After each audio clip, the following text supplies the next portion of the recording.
Selera tinggi gubernur.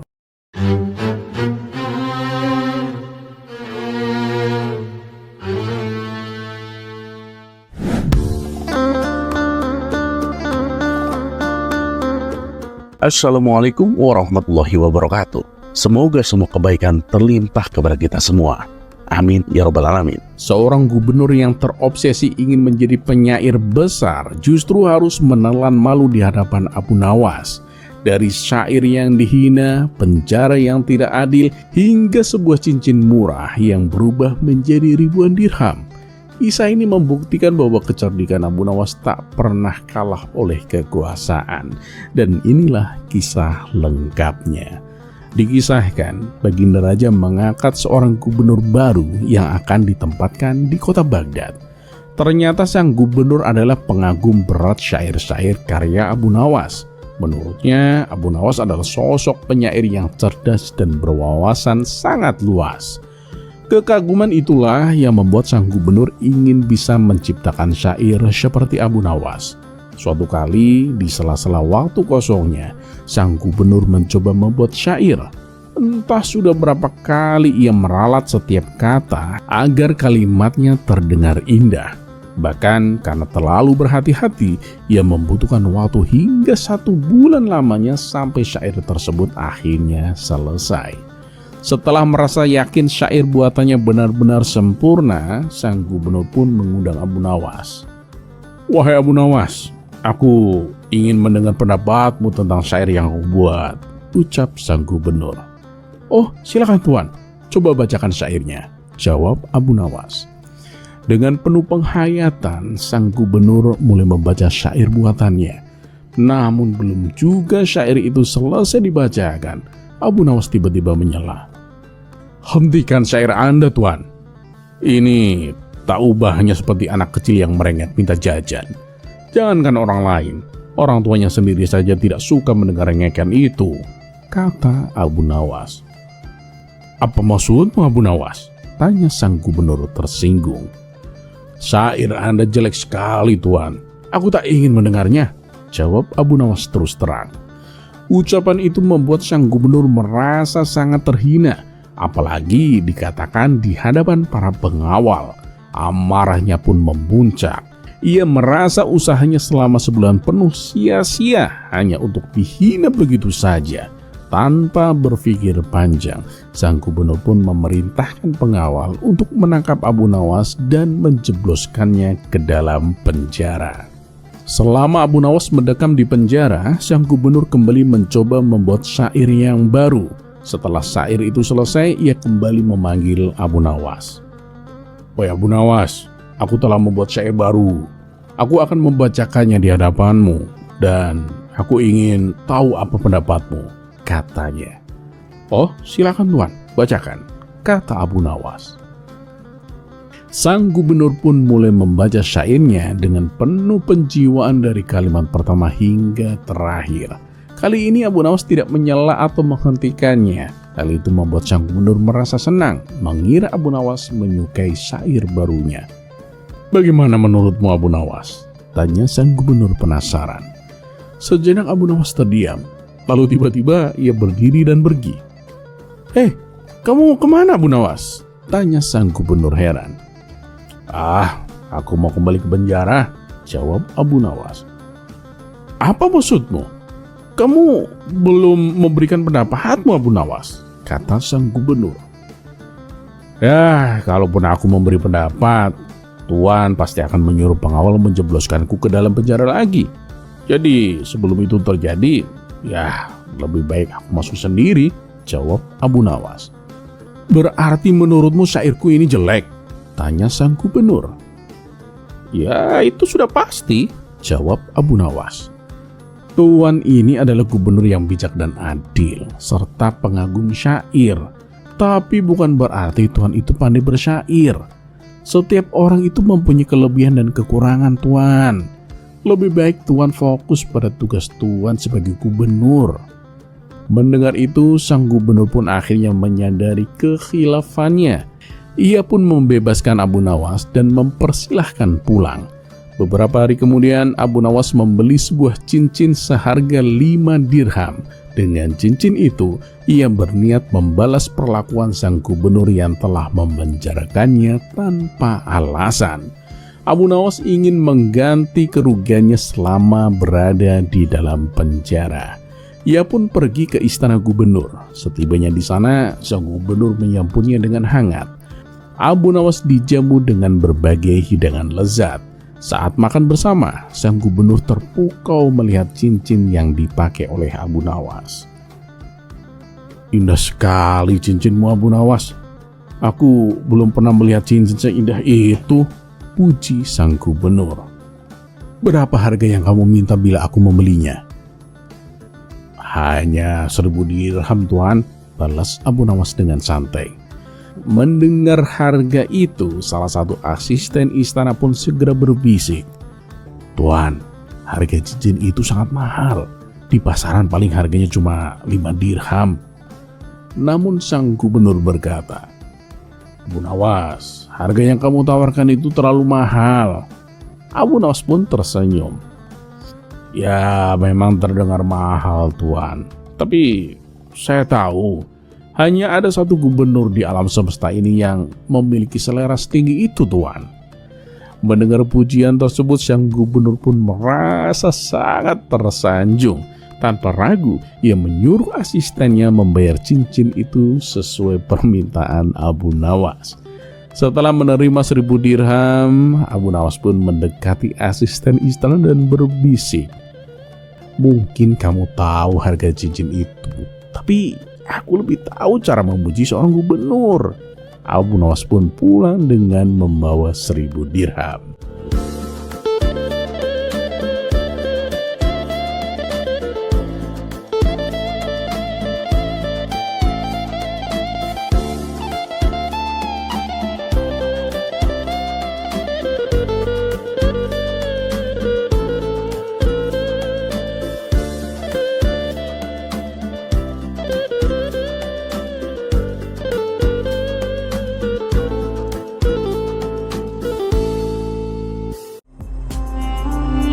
Kisah selanjutnya. Di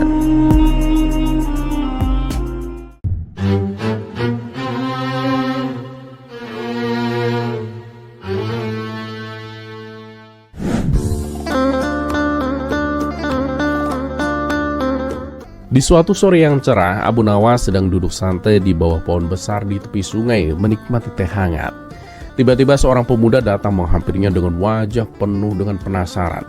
Pemuda itu terlihat gelisah dan tanpa basa-basi ia langsung bertanya, "Abu Nawas, bolehkah aku bertanya sesuatu yang sudah lama mengganjal pikiranku?" Abu Nawas pun menyesap tehnya dan tersenyum. "Tentu saja, apa yang membuatmu gelisah?" Pemuda itu duduk dan berkata, "Mengapa dalam Islam wanita seolah-olah dibatasi kebebasannya? Mereka harus menutup semua badan, tidak boleh sembarangan keluar rumah, dan harus mematuhi banyak aturan. Bukankah itu seperti mengekang mereka, Abu Nawas?" Abu Nawas pun tersenyum dengan penuh arti. "Pertanyaan yang menarik, tapi sebelum aku menjawab, izinkan aku melakukan sebuah percobaan kecil, agar kamu bisa memahami jawabannya dengan lebih mudah." Pemuda itu pun mengangguk, penasaran dengan apa yang akan dilakukan oleh Abu Nawas. Abu Nawas kemudian mengambil 2 ekor burung dari sangkar kecil di dekatnya. Burung yang pertama dibiarkan terbang bebas di udara, sementara burung yang kedua tetap di dalam sangkar, namun dengan makanan, air, dan perlindungan dari panas serta hujan. "Lihatlah kedua burung ini," kata Abu Nawas. "Yang satu bebas terbang kemanapun dia pergi, tetapi dia harus mencari makan sendiri dan menghadapi segala bahaya di luar sana. Sementara burung yang ada di dalam sangkar, meskipun terbatas ruang geraknya, ia aman dari ancaman burung pemangsa dan tidak perlu khawatir soal makanan." Pemuda itu pun mengerutkan dahi. "Tapi burung yang ada di dalam sangkar tidak bisa menikmati kebebasan, Abu Nawas." Abu Nawas pun tertawa kecil. "Benar, tetapi kebebasan tanpa aturan dan batasan juga penuh resiko. Burung yang terbang bebas mungkin terlihat bahagia, namun setiap saat ia bisa saja tersesat, bahkan kelaparan atau mungkin menjadi mangsa. Sedangkan burung yang disangkar punya perlindungan dan segala kebutuhan dasarnya pun terpenuhi." Pemuda itu pun terdiam sejenak, mencoba mencerna maksud Abu Nawas. Kamu tahu, lanjut Abu Nawas, Islam menetapkan aturan-aturan bukan untuk mengekang wanita, tetapi untuk melindungi mereka dari bahaya yang tidak terlihat. Banyak aturan yang kelihatannya seperti pembatasan, tetapi sebenarnya itu adalah bentuk perlindungan dan perhatian. Seperti sangkar yang memberi keamanan, aturan-aturan ini memastikan wanita dihormati, tidak diperlakukan semena-mena dan terhindar dari bahaya. Pemuda itu pun akhirnya tersenyum merasa tercerahkan. Jadi Islam sebenarnya tidak mengekang wanita ya Abu Nawas, tetapi melindungi mereka agar tetap aman dan dihargai. Abu Nawas pun mengangguk. Benar sekali, kebebasan yang tanpa batas kadang malah membawa bahaya. Islam mengajarkan bahwa dengan batasan yang baik, seseorang bisa lebih bahagia dan terhindar dari hal-hal yang buruk. Jadi, aturan yang ada bukan untuk mengurangi kebebasan, tetapi untuk memberikan kebebasan yang lebih bermakna. Pemuda itu pun mengangguk setuju. Terima kasih Abu Nawas, penjelasanmu sungguh bijak dan masuk akal.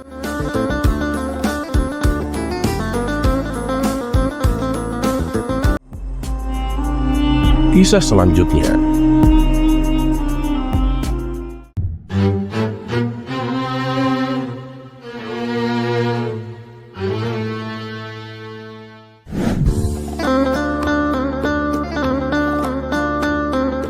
Pada suatu hari, Baginda Raja yang terkenal suka memberikan perintah aneh memanggil Abu Nawas ke istana.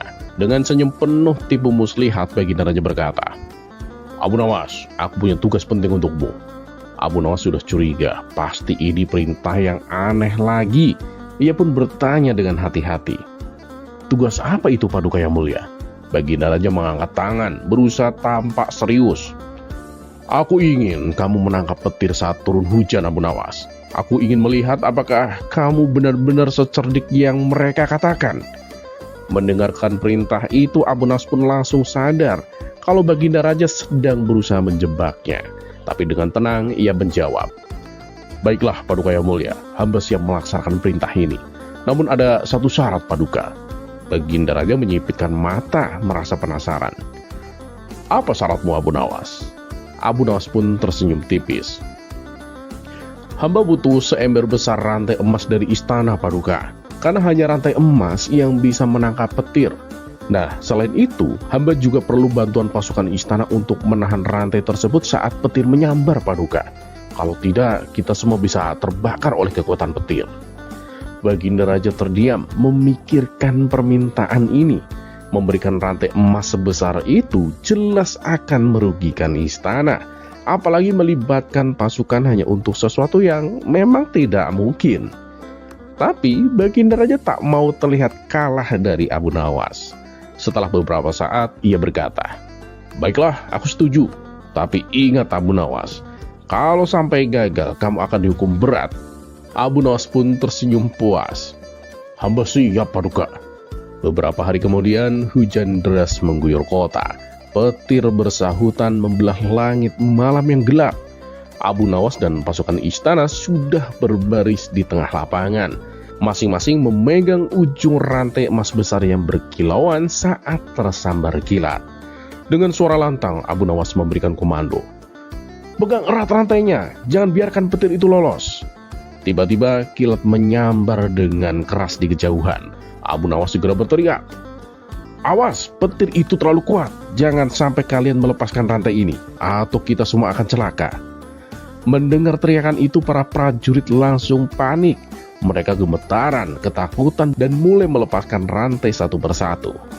Aku tak mau mati tersambar petir, teriak seorang prajurit sambil kabur. Yang lainnya pun mengikuti, lari pontang-panting meninggalkan Abu Nawas sendirian. Melihat pasukannya kabur, Abu Nawas berteriak, pura-pura marah. Hei, jangan lepas, petirnya kabur gara-gara kalian. Sambil bersandiwara, ia berlari mengejar petir yang tak pernah bisa ditangkap. Dan keesokan harinya, Abu Nawas kembali ke istana dengan wajah yang lelah. Baginda Raja yang sudah menunggu dengan penuh harap bertanya, jadi gimana Abu Nawas? Apakah kamu berhasil menangkap petir? Dengan wajah polos, Abu Nawas menjawab, hamba hampir berhasil Paduka. Tapi sayangnya pasukan Paduka itu ketakutan dan melepaskan rantai emasnya. Akibatnya petir itu kabur Paduka. Baginda Raja hanya bisa menghela nafas panjang. Ia tahu bahwa Abu Nawas berhasil lolos dari perintah mustahil ini. Namun tak ada yang bisa ia lakukan. Semua sudah sesuai dengan rencana, meski tentu saja tidak ada petir yang tertangkap. Dengan senyum kecil Baginda Raja berkata, "Baiklah Abu Nawas, kali ini aku biarkan kamu lolos. Tapi ingat, lain kali kamu benar-benar harus menangkap petir Abu Nawas." Abu Nawas pun tersenyum dengan kemenangan dan menjawab, "Tentu Paduka yang mulia, lain kali hamba akan lebih siap Paduka. Mungkin hamba juga butuh jaring dan pancing Paduka." Baginda Raja tertawa mendengarkan jawaban itu. Meski sering merasa dikerjai, ia tak bisa menahan kekagumannya pada kecerdikan Abu Nawas.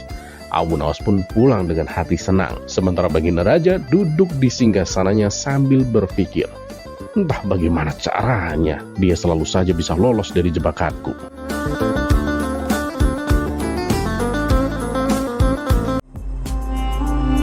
Kisah selanjutnya.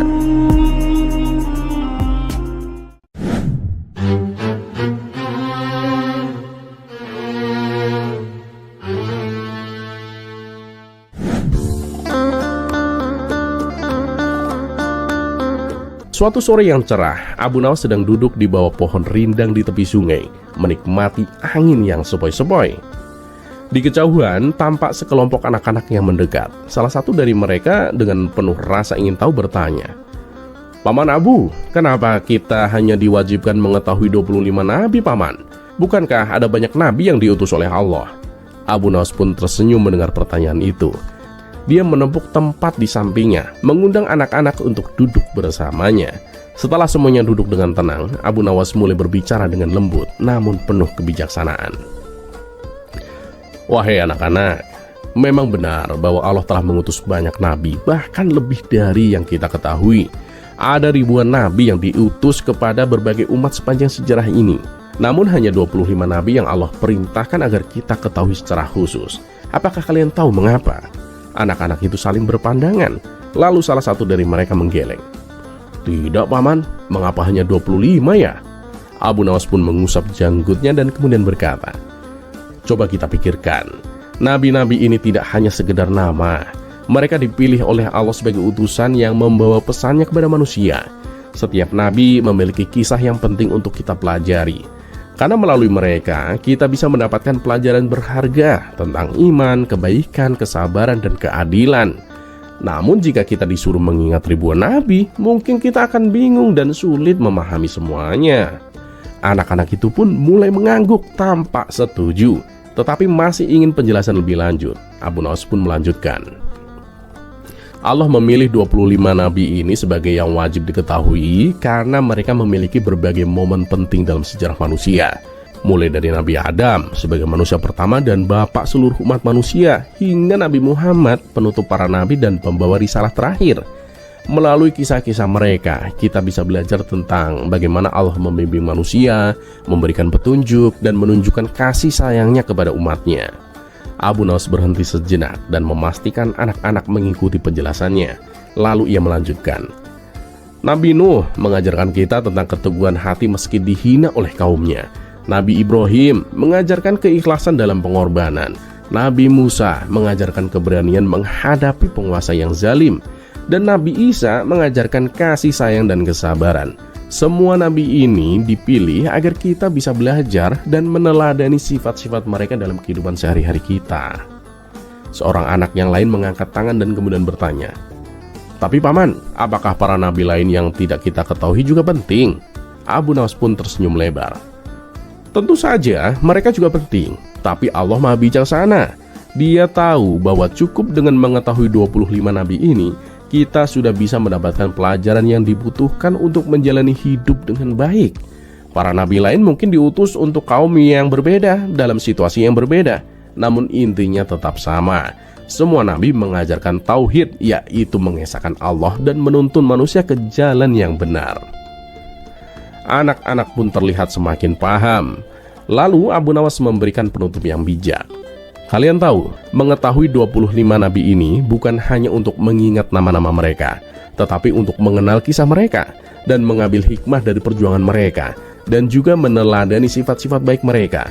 Dengan begitu, kita bisa menjadi umat yang lebih baik dan lebih dekat kepada Allah SWT. Anak-anak itu pun tersenyum puas. Mereka merasa telah mendapatkan pelajaran penting dari Abu Nawas.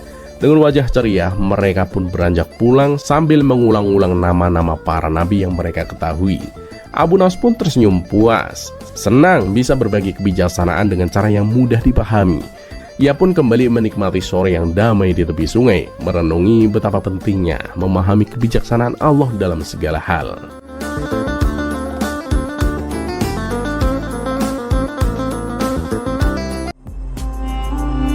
Kisah selanjutnya.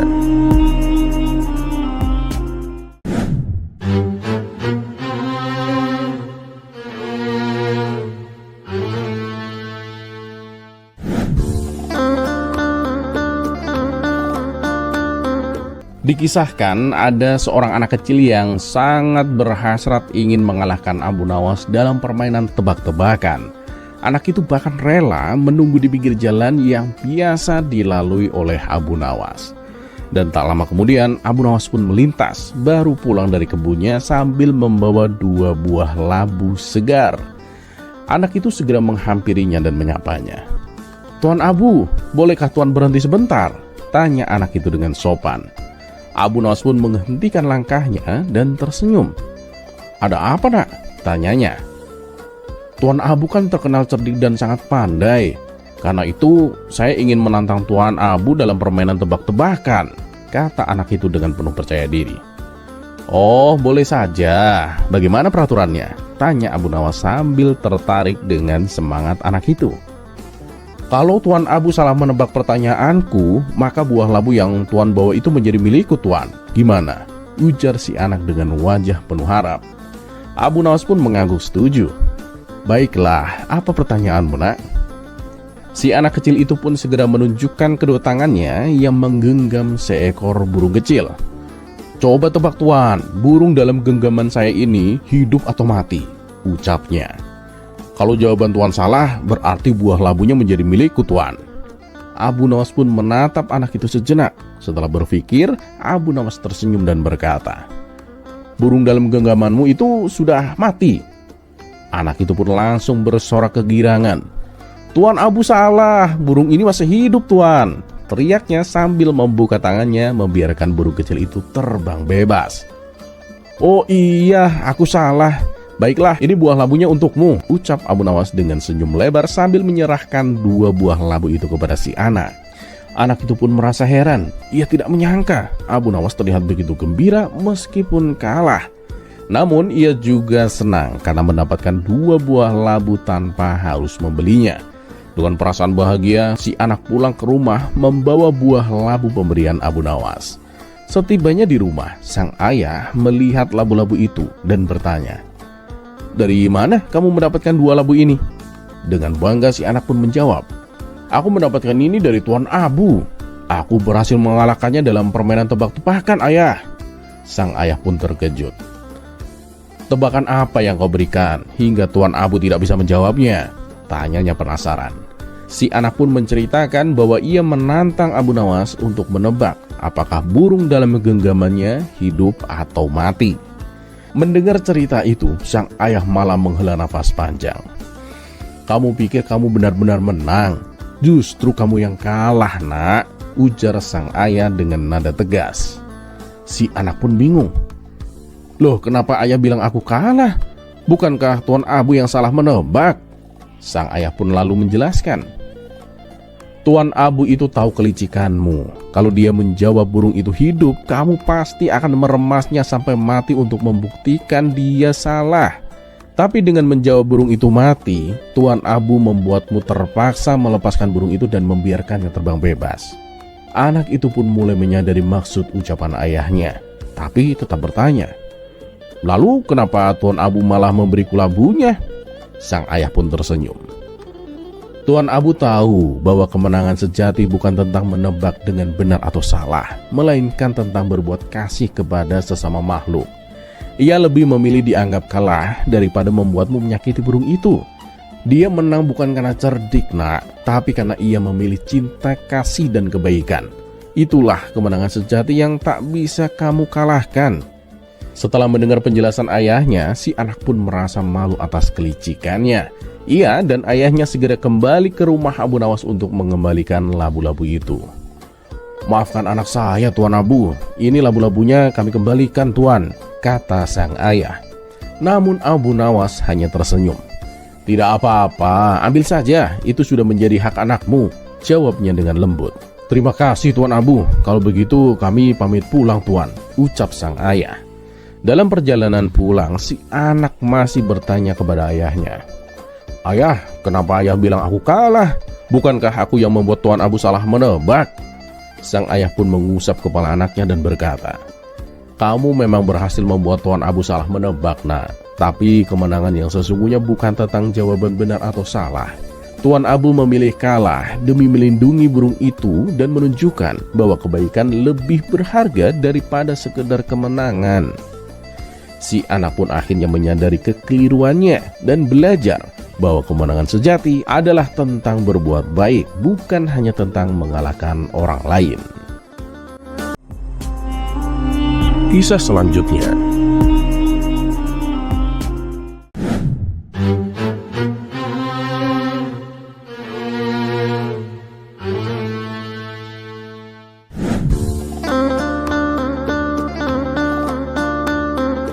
Suatu hari, seorang pemuda datang menemui Abu Nawas. Pemuda itu tampak bingung dan resah. Ia pun berkata, "Wahai Abu Nawas, aku ingin sekali tahu bagaimana membedakan orang yang jujur dari yang munafik. Kadang orang tampak baik di depan, tapi di belakangnya berbeda." Abu Nawas pun tersenyum kecil, lalu berkata, "Ayo kita jalan-jalan ke pasar, akan aku tunjukkan caranya."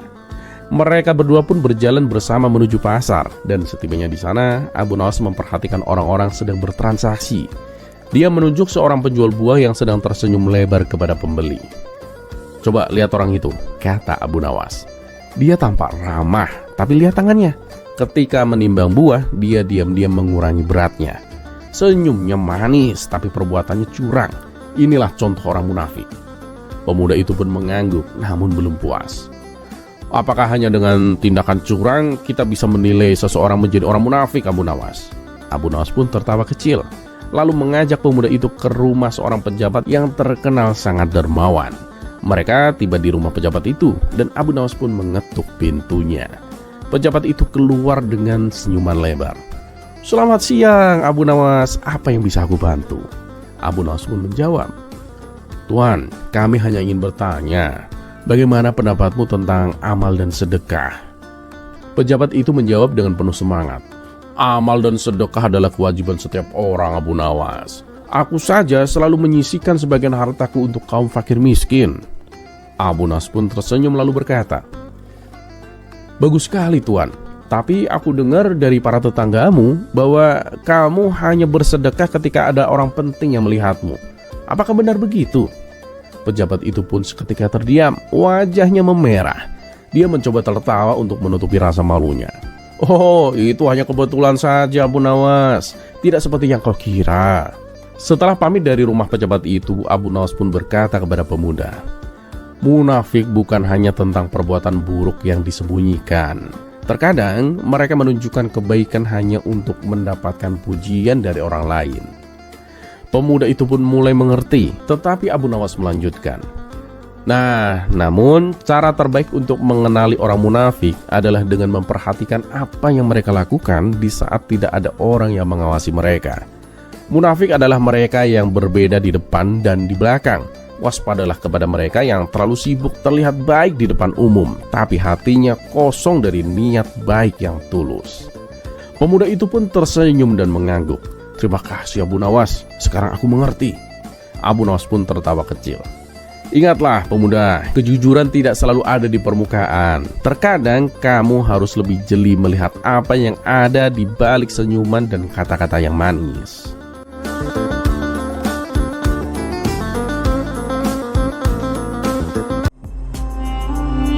Kisah selanjutnya.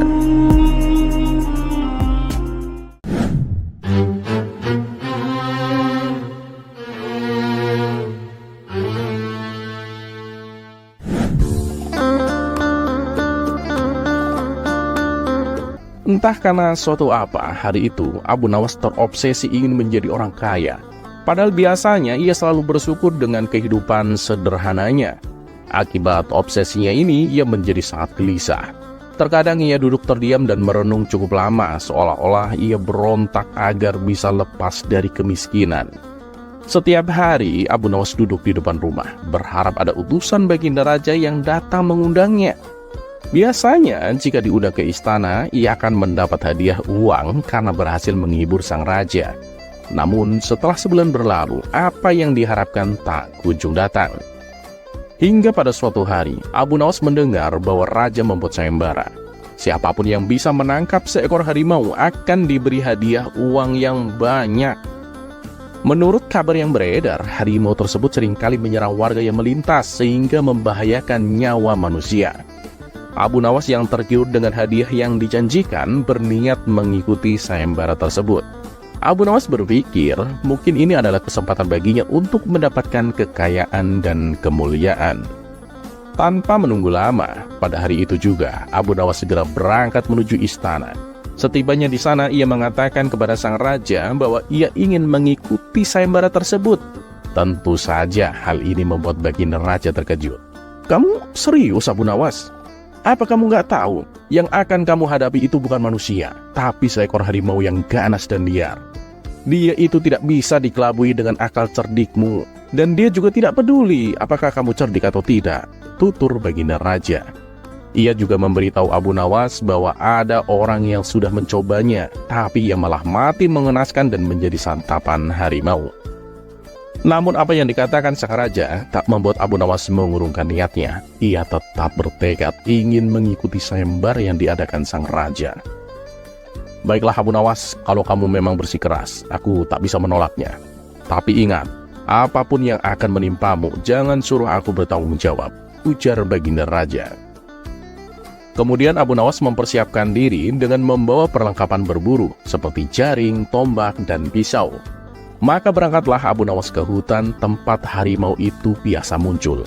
Setibanya di hutan, Abu Nawas mencari jejak harimau dengan teliti. Sampai akhirnya ia menemukan sebuah gua yang diduga menjadi sarang harimau tersebut. Abu Nawas pun lalu bersembunyi di dekat gua sambil menunggu harimaunya keluar.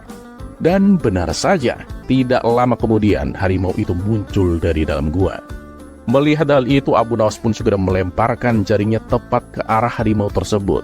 Ia berharap dapat menangkapnya dengan mudah, namun nasib malang menimpanya. Harimau itu berhasil lolos dari jaringnya dan berbalik mengejar Abu Nawas dengan penuh amarah. Abu Nawas pun langsung berlari sekuat tenaga sambil berteriak minta tolong. Ia berharap ada orang lain yang datang untuk menolongnya. Tapi di hutan itu tidak ada seorang pun kecuali dirinya. Abu Nawas terus berlari sampai ia tiba di tepi jurang yang dalam. Abu Nawas tidak punya pilihan lain kecuali harus melompat ke bawah jurang.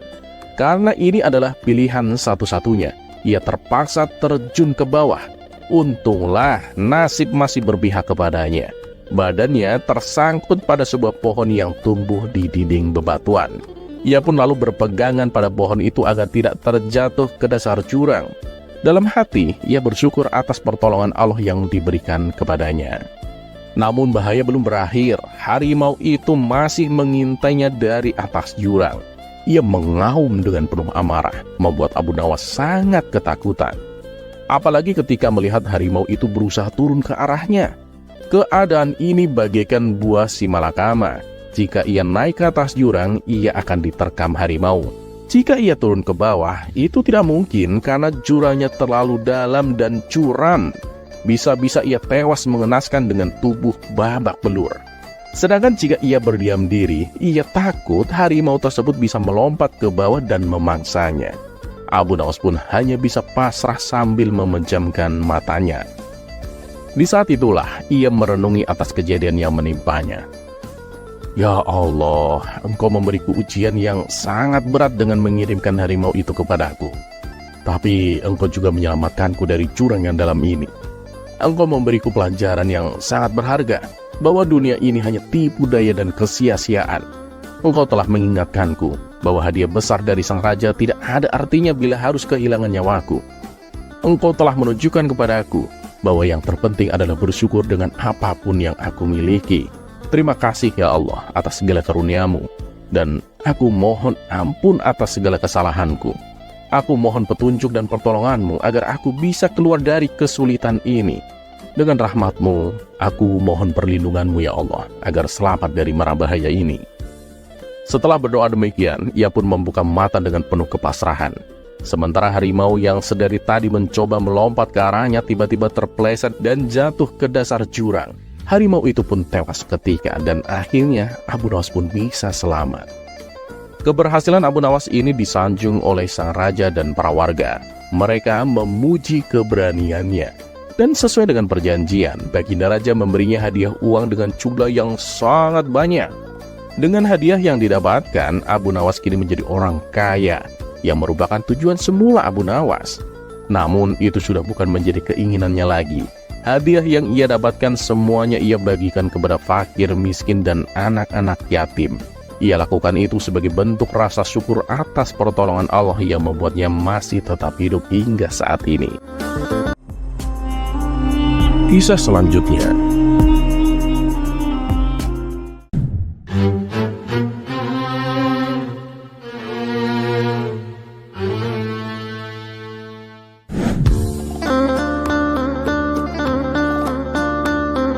Nasib baik sepertinya sedang berpihak kepada Baginda Raja.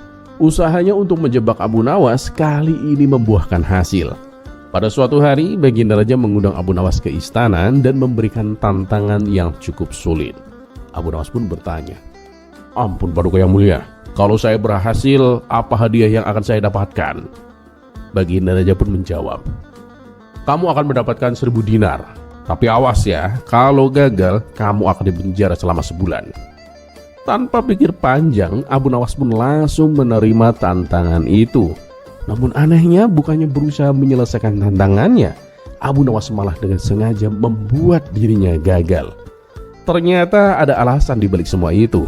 Abu Nawas sedang merasa tidak betah di rumah. Hampir setiap hari istrinya terus memarahinya, membuat suasana rumah seperti neraka baginya. Dan karena itulah ia sengaja membuat dirinya kalah agar bisa dipenjara dan terbebas dari kemarahan istrinya. Baginda Raja yang tidak mengetahui alasan sebenarnya merasa bangga karena berhasil mengalahkan Abu Nawas. "Wahai Abu Nawas, sesuai kesepakatan, kamu harus dipenjara selama sebulan," kata Baginda Raja dengan bangga. "Baiklah Paduka, hamba siap menjalani hukuman," jawab Abu Nawas dengan tersenyum. Minggu pertama di penjara, Abu Nawas tampak bahagia. Namun memasuki minggu kedua, ia mulai bosan dan rindu suasana rumah. Meskipun ia tahu istrinya masih sering marah-marah. Tapi ia sadar, ia harus tetap bertahan di penjara hingga sebulan lamanya.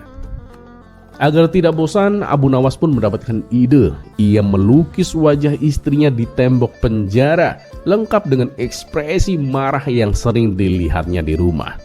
Anehnya lukisan itu malah membuat Abu Nawas ceria kembali. Dan suatu hari Baginda Raja memutuskan untuk melihat keadaan Abu Nawas. Ia berharap Abu Nawas tampak menderita dan memohon untuk dibebaskan. Namun alangkah terkejutnya Baginda Raja saat melihat Abu Nawas justru terlihat ceria di dalam penjara. "Wahai Abu Nawas, apa yang membuatmu ceria seperti ini?" tanya Baginda Raja dengan rasa penasaran. "Karena ada lukisan istri saya Paduka," jawab Abu Nawas sambil menunjuk ke tembok penjara. Baginda Raja semakin heran. "Loh, bukankah istrimu galak dan suka memarahimu? Kenapa bisa membuatmu ceria?" tanyanya lagi.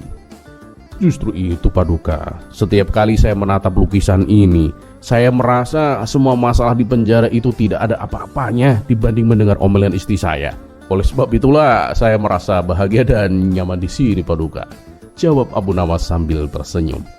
Mendengar jawaban itu, Baginda Raja pun tertawa terpinggal-pinggal. "Jadi waktu aku memberimu tantangan, kamu sengaja pura-pura gagal supaya bisa kabur dari istrimu?" tanya Baginda Raja sambil terkekeh. Abu Nawas pun hanya tersenyum tanpa berkata apa-apa. "Dasar Abu Nawas, sudahlah, kamu keluar saja dari penjara ini. Aku akan menyediakan kamar tamu untukmu di istana. Di sana kamu bisa istirahat dengan tenang dan tanpa perlu takut dimarahi istrimu," kata Baginda Raja sambil terus tertawa. Abu Nawas pun keluar dari penjara dengan wajah penuh kemenangan. Sekali lagi, kecerdikannya berhasil membuat Baginda Raja tertawa. Dan kali ini ia mendapatkan tempat yang nyaman untuk beristirahat di istana.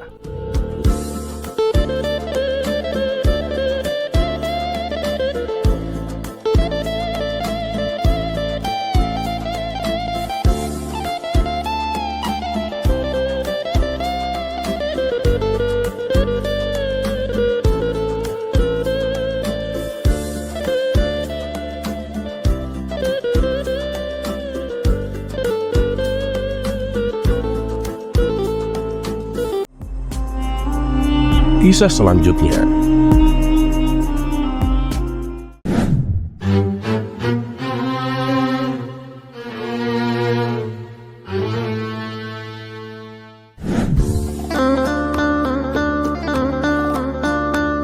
Pada suatu hari, Baginda Raja membuat keputusan yang sangat mengejutkan. Ia mengangkat seorang gubernur baru untuk Baghdad.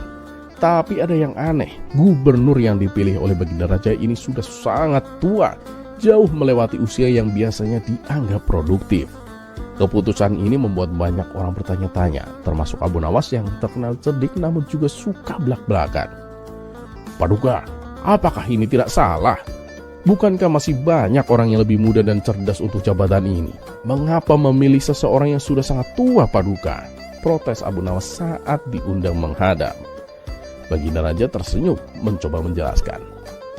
Abu Nawas, aku tahu ini mungkin tidak biasa, tapi aku tidak punya pilihan lain, Abu Nawas. Aku harus menunaikan nazar yang pernah aku ucapkan dulu. Nazar? Apa yang Paduka janjikan? Tanya Abu Nawas penasaran. Dulu, sebelum aku menjadi raja, aku pernah bernazar kepada orang tua itu. Aku berkata jika aku menjadi raja, aku akan mengangkatnya sebagai gubernur. Seiring waktu aku hampir melupakan janji itu, tetapi ia datang menghadapku, menagih janji yang pernah aku buat. Sebagai seorang raja, aku tidak bisa mengingkari kata-kataku, Abu Nawas. Abu Nawas pun mengangguk paham, meskipun masih sedikit bingung. Tapi Paduka, bagaimana jika dia tidak sanggup menjalankan tugasnya? Baginda Raja pun tersenyum tipis. Jangan khawatir, Abu Nawas. Aku rasa dia tidak akan lama menjabat.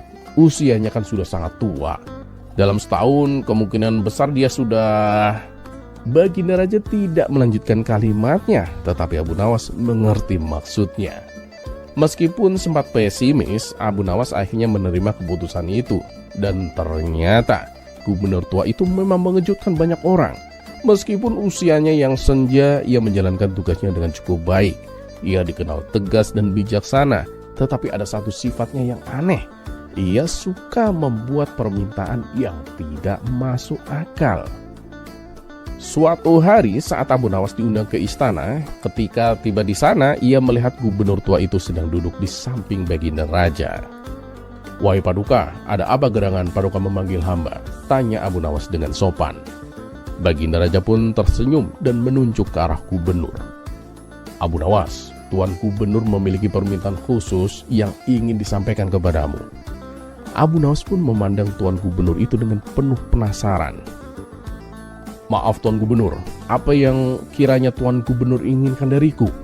Dengan suara pelan tetapi penuh wibawa, Gubernur itu berkata, Abu Nawas, kamu kan terkenal cerdik dan pandai. Bisakah kau membawakan seekor keledai yang bisa terbang untukku? Mendengar permintaan itu, Abu Nawas pun tertegun. Keledai terbang? Mana ada?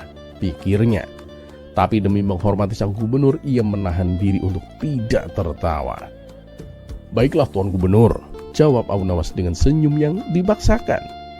Permintaan Tuan akan saya laksanakan. Tetapi sebelumnya, belikan saya seekor keledai yang bagus Tuan. Saya akan melatihnya agar bisa terbang. Gubernur itu pun tampak puas. Oh, tidak masalah Abu Nawas. Berapapun harganya aku akan membayarnya. Ia pun memberikan sejumlah uang kepada Abu Nawas. Sebelum pergi, gubernur itu bertanya, Wahai Abu Nawas, kira-kira berapa lama waktu yang kau butuhkan untuk melatih keledai itu terbang? Abu Nawas pun menjawab dengan santai, Tidak lama Tuan, saya hanya membutuhkan waktu sekitar 1 tahun. Gubernur itu pun tampak senang. Dengan tertatih-tatih ia meninggalkan istana. Setelah kepergian gubernur, Baginda Raja memandang Abu Nawas dengan alis yang terangkat. "Abu Nawas, kamu serius? Bagaimana mungkin kamu bisa membuat keledai terbang?" Abu Nawas pun tersenyum jahil. "Paduka, mana mungkin ada keledai yang bisa terbang? Tapi bukankah Paduka sendiri yang mengatakan dalam waktu setahun kemungkinan besar Tuan Gubernur sudah tiada? Jadi ya saya tidak perlu khawatir memenuhi permintaannya." Baginda Raja pun terkejut sejenak lalu meledak dalam tawa. "Sialan kamu Abu Nawas, ide licikmu benar-benar tak ada duanya." Mereka berdua pun tertawa terbahak-bahak malam itu. Sementara Abu Nawas sedang merancang rencana baru untuk menunggu waktu berlalu, sembari berharap bahwa usianya tetap lebih panjang daripada sang gubernur. Kisah selanjutnya.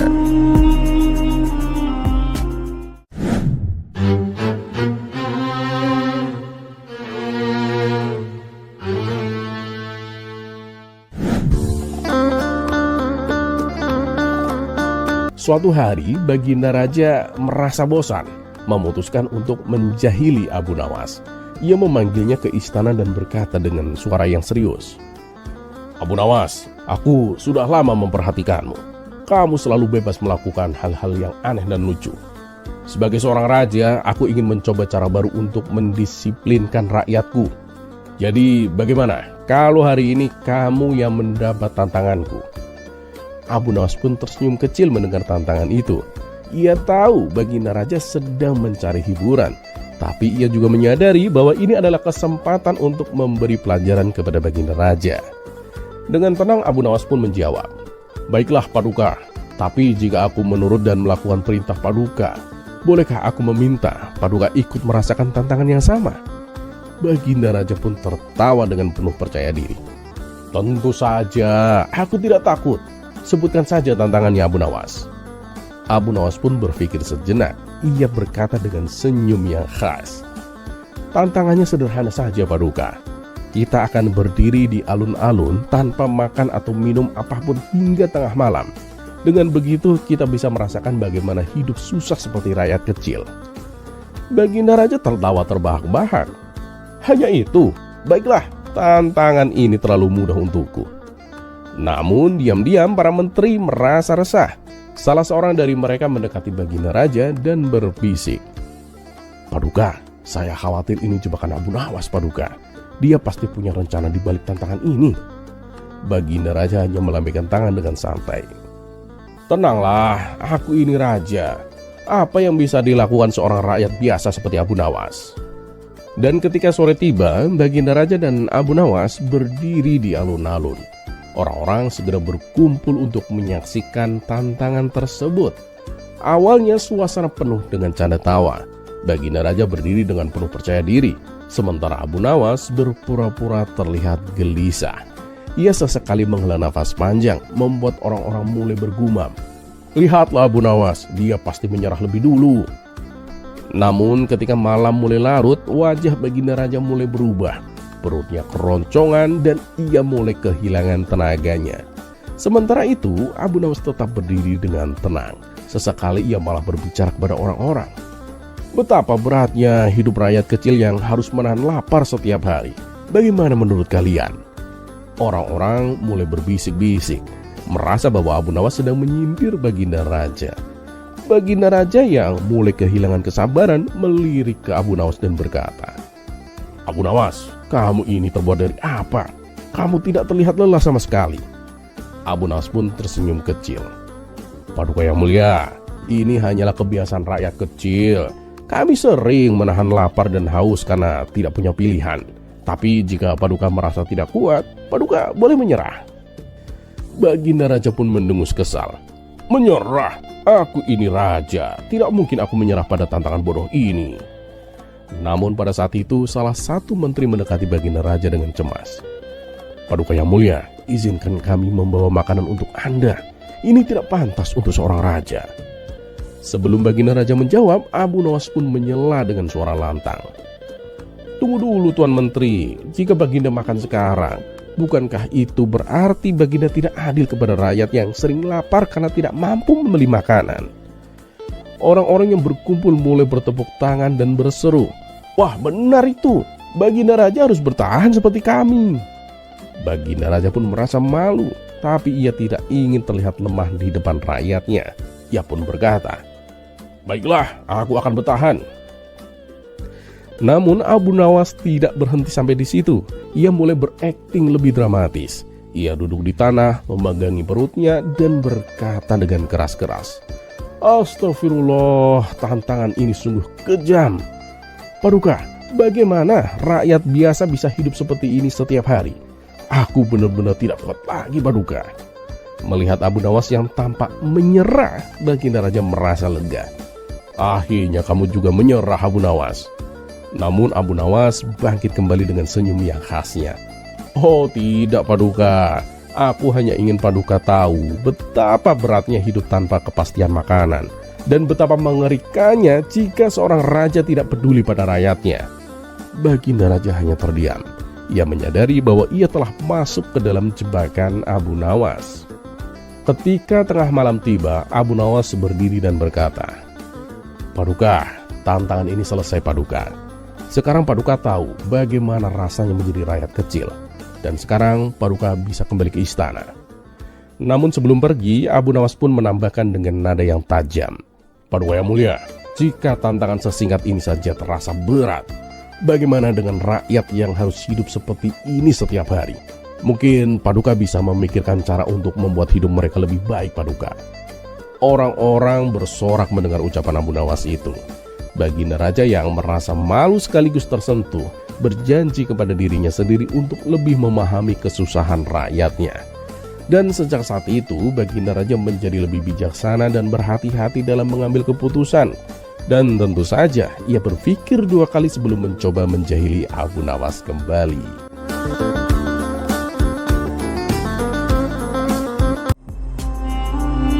Kisah selanjutnya.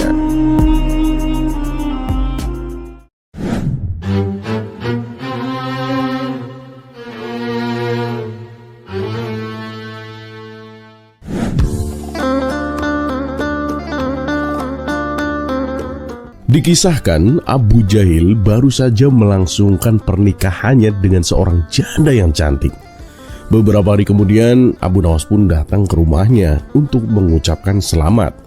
Tak lupa ia juga membawa hadiah untuk pernikahan Abu Jahil. "Aduh, maaf ya Abu Jahil, aku baru bisa datang belakangan ini. Aku itu sering dipanggil ke istana," kata Abu Nawas. "Oh, tidak apa-apa. Silakan duduk Abu Nawas," balas Abu Jahil. Dan ketika mereka berdua tengah asyik ngobrol, tiba-tiba istri Abu Jahil keluar dari kamar dan berkata dengan manja, "Wahai suamiku, mataku sakit." Abu Jahil segera menghampiri sang istri dan mencium kedua matanya. "Gimana sakitnya? Udah mendingan belum?" tanya Abu Jahil. "Iya, aku sudah tidak merasakan sakit suamiku," jawab istrinya dengan manja. "Tapi tanganku masih sakit suamiku," tambah sang istri. "Kenapa dengan tanganmu?" tanya Abu Jahil dengan khawatir. "Tadi waktu nyuci kayaknya keseleo," jawab istrinya. "Tangan yang mana yang sakit? Biar aku cium," kata Abu Jahil. Sang istri pun memberikan tangan kanannya, lalu Abu Jahil menciumnya. "Gimana? Sakitnya udah hilang belum?" tanya Abu Jahil. "Iya, sudah hilang," jawab istrinya dengan penuh manja. Dan setelah itu sang istri pun kembali masuk ke dalam kamar. Sementara itu Abu Nawas yang dari tadi menyaksikan hal itu merasa takjub dengan kesaktian baru Abu Jahil. "Wah Abu Jahil, aku tuh tidak menyangka, ternyata kamu sakti juga ya. Hanya dengan menciumnya saja semua penyakit bisa langsung sembuh," kata Abu Nawas. Abu Jahil pun tersenyum bangga menerima pujian itu. "Oh iya Abu Jahil, kebetulan aku juga sedang menderita suatu penyakit. Maukah kamu menyembuhkanku Abu Jahil?" pinta Abu Nawas. "Ah, gampang, bisa. Beritahu aku apa penyakitmu Abu Nawas?" tanya Abu Jahil. "Jadi begini Abu Jahil, selama ini kan aku menderita ambeien.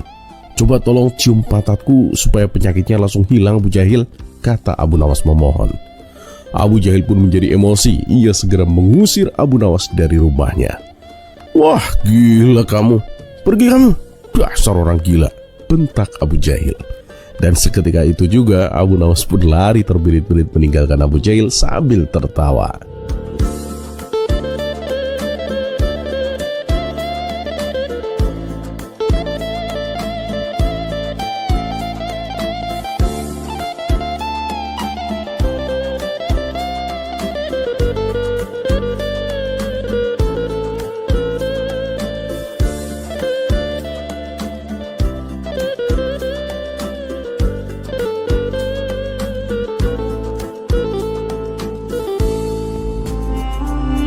Kisah selanjutnya. Di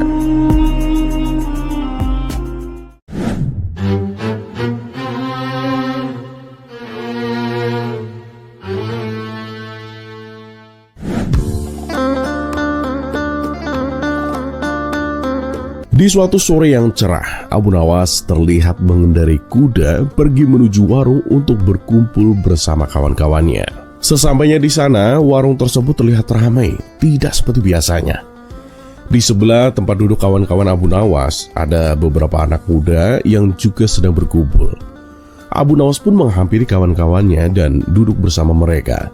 Sementara itu, sekumpulan anak muda di sebelah tampak asik mengobrol, diselingi dengan canda tawa.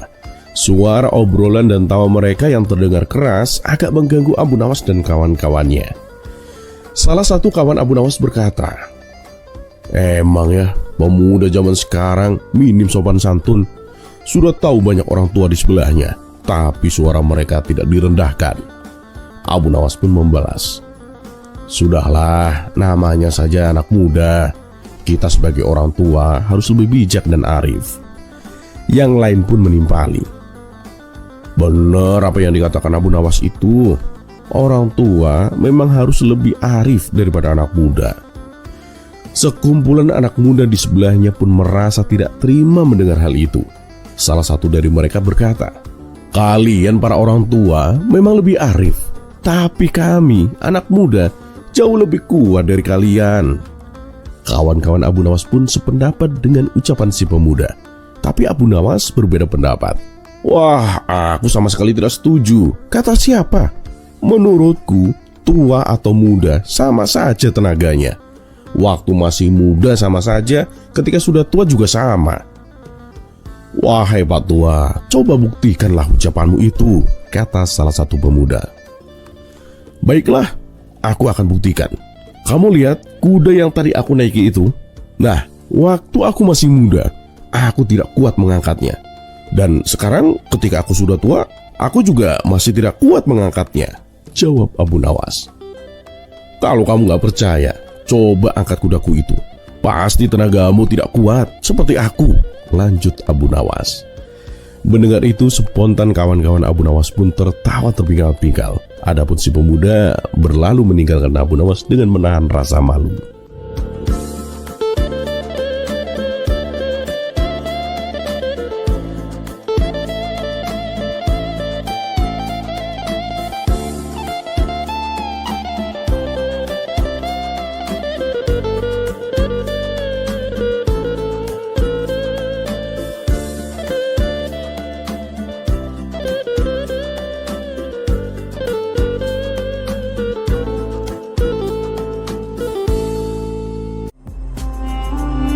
Kisah selanjutnya.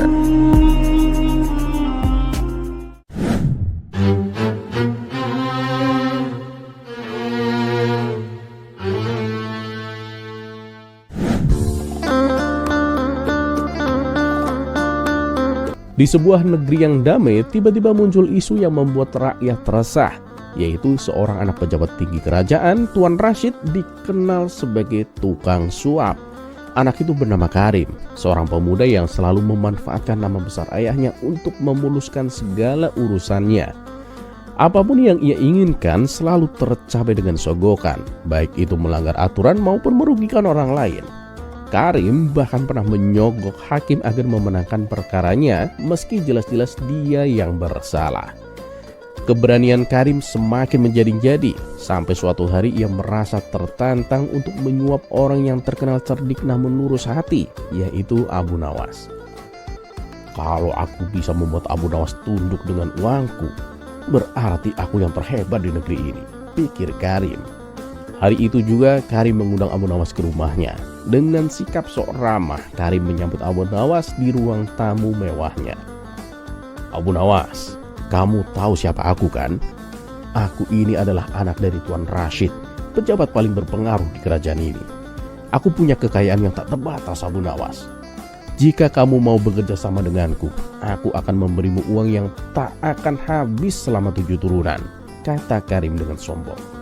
Abu Nawas pun tersenyum tipis. Kerjasama seperti apa yang kau maksud, Tuan Karim? Tanyanya dengan nada yang tenang. Karim pun mendekat dan berbisik.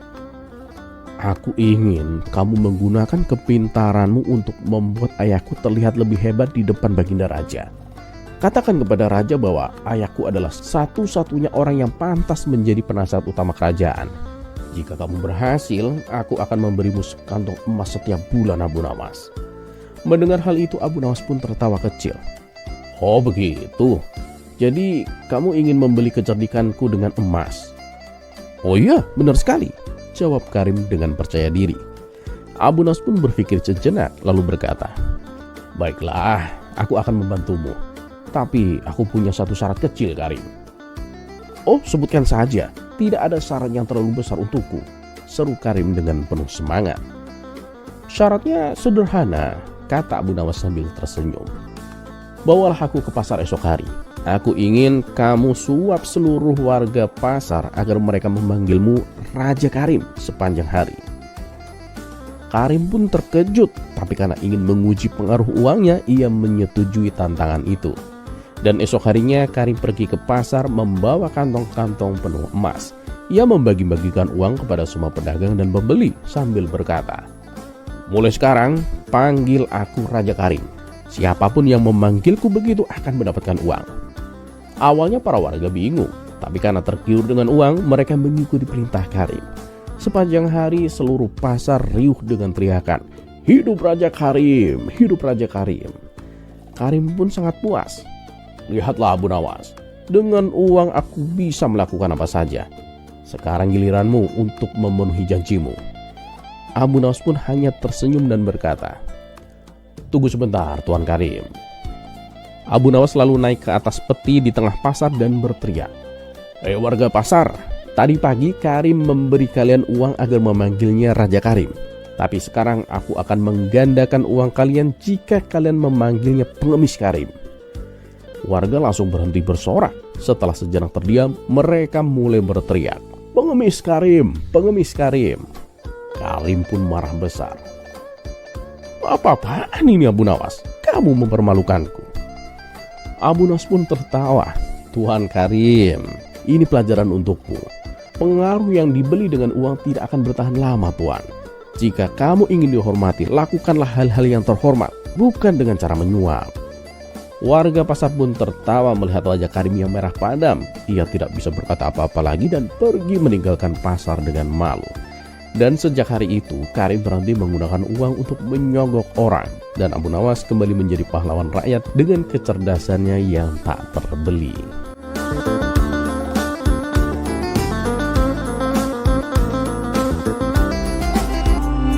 Kisah selanjutnya.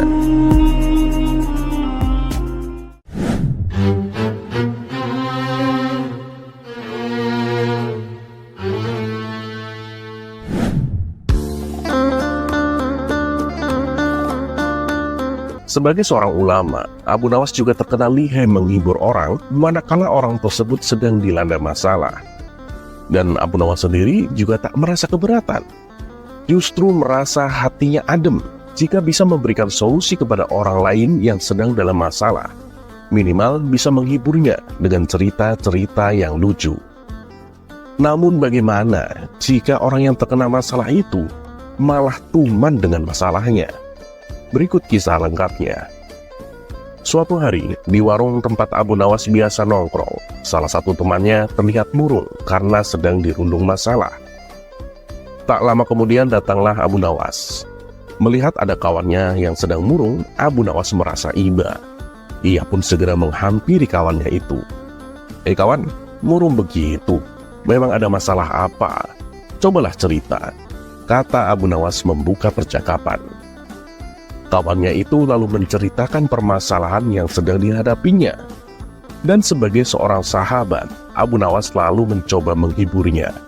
Ia menceritakan kisah lucu tentang seorang anak petani. Setelah mendengar cerita Abu Nawas yang lucu itu, kawannya tersebut langsung tertawa terpinggal-pinggal. Terima kasih Abu Nawas, kau telah menghiburku.